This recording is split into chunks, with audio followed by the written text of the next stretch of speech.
And here is Fibonacci numbers with place factor triangle. For example, you want to compute to get the value 2, so you can keep from the previous value 1 and 1. And 3 from reverse value 2, 1. Okay, the same. And we have the function EC with the name Fibonacci, and we have only one argument integer n. And we have only one local variable. We have the terminal case when we have n0 and 1. We return 1. Otherwise, you get the sum from reverse value by calling the function Fibonacci n-1 and -2. And then we return sum from this tension. For example, you have n2, so that time we call the function before itself with the argument now 2 minus 1, so we call the function Fibonacci 1. And over here now, n2, so we call the function with 0. Yeah, okay. But you should understand what happened underneath with the activation records. As you know, over here now we are in main, and now main calls the function Fibonacci with 3. So this is the activation records of the function 3. So you know, when we go to function Fibonacci 3, so it's called the function Fibonacci 2. Okay, and the same. Okay, we call the function Fibonacci 1. Then, you know Fibonacci 1, that the terminal value, so Fibonacci 1 returns, and then Fibonacci 2 calls the function the next Fibonacci, that means Fibonacci is 0 over here.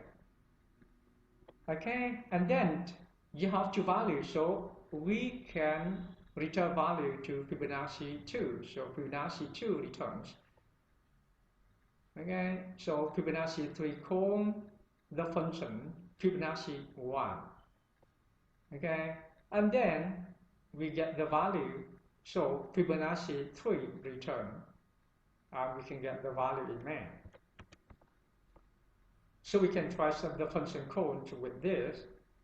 Okay, now firstly we call the function Fibonacci 3, and inside we call the function Fibonacci 2, and then we call the function Fibonacci 1 is returned. We call the function the next function, so we call Fibonacci 0 is returned. Okay, and then Fibonacci 2 return. Okay, Fibonacci 3 return from the Fibonacci 1. So you can do it with Fibonacci 4. Okay, you can try with Fibonacci 4. Okay, is it good? Now, the activation records in the LC3, that's so easy, but you should pay attention to some problem, to some things over here.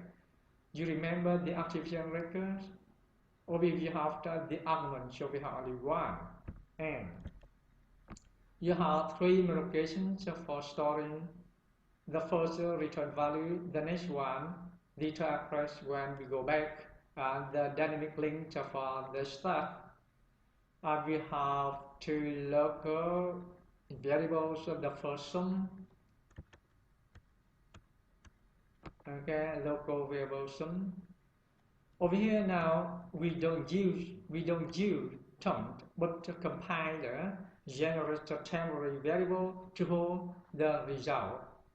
So over here now we have 2 memory locations for storing this local variable. You know, when we go to the LC3 for the subroutine Fibonacci, pay attention to some lines. Okay, over here now, you know, you have acid minus 2. At that time, you know, because you have to take 2 spaces for the local sum and term. So over here now, you have to resolve. Okay, you have to get 2 locations for them. So that's why you have to decrease the value for the step point are 6. And the next one, you know, the peak base, when we go to the terminal values, at that time you need to return 1 for and 1 and 0. At that time you need to return 1 for this.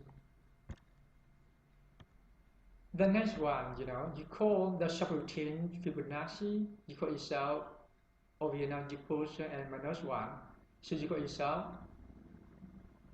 and then you call and minus 2 and you call itself, because you need to compute the value you want from to the previous values.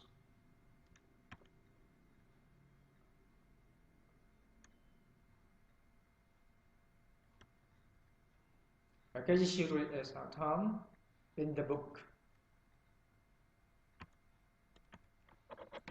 And now we go to the final example for printing out an integer. You know, because over here we give you the example for converting an unsigned integer, and you can print out as a string of ASCII characters. You know, firstly you need to check if integer is less than 10. You can convert to character directly and you can print out. Otherwise you can call self on first and minus 1 digits and then print them out. Okay, so over here you have the function integer to ASCII with passing the values you want. We declare some local variables prefix current digits. And you check if number is less than 10. That means you have the value from 0 to 9. Okay, you can print out directly from the function put character. The prototype of this function is in the file of standard input-output handler, and you can print it out. Otherwise, you can compute to get the prefix by the integer division. That means you should write 1 digit. Okay? And then you call the function with the prefix. And that means you call itself with the new value. Okay? And you call this many times, and when you go out, you can compute to get the remainder for the last one. Okay, for the last one. For the last one, for the process you call. So you can trace the function. It is to ASCII with the parameter 1, 2, 3, 4, 5, that means 12,345. So over here now we pass it to the function. When we go to the function, so the function with this argument called the function with the new prefix. Okay, with the new prefix. So we have 1,234, and this function called the next. So we have the new prefix with 123, and then you know, when we go out we return. So we go to the next. Okay, we go to the next. Okay, for computing the current disk and bring it out over here. Okay, this, and last one.